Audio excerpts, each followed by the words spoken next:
Совсем недавно Кизиной Ам провожал участников первого высокогорного молодежного спортивно-образовательного лагеря. А уже сегодня здесь встречают гостей из республик СКФО и Крыма. Они прибыли в высокогорье Чечни, чтобы принять участие в межрегиональной конференции, посвященной вопросам взаимоотношений Кавказа и Крыма. Такие конференции, пусть не кирпичик за кирпичиком, но будут показывать всем недругам, что мы, как всегда и как никогда даже, едины и готовы идти до конца за нашими убеждениями, за тем задачам, выполнением тех задач, которые перед нами стоят.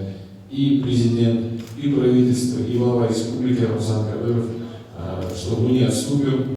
В ходе встречи обсуждают и проблемы современности, в частности, распространение экстремистской идеологии среди молодежи. Представитель Центрального духовного управления мусульман Крыма, Таврического муфтията Энвер Ахметов рассказал, что только совместные усилия помогут побороть радикальные течения.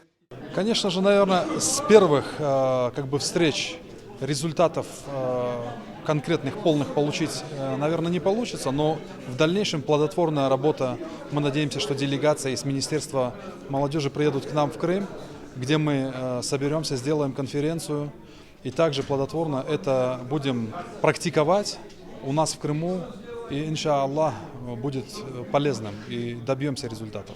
Большую роль в воспитании детей играют родители. Именно они должны дать своим детям правильные знания об истинном исламе. В Крыме, мы знаем, очень много проживает мусульман, коренных татар, крымских. Наш глава в свое время, даже до вхождения Крыма в Россию, помог построить мечеть в Крыму на средства фонда Ахмада Таджи Кадырова.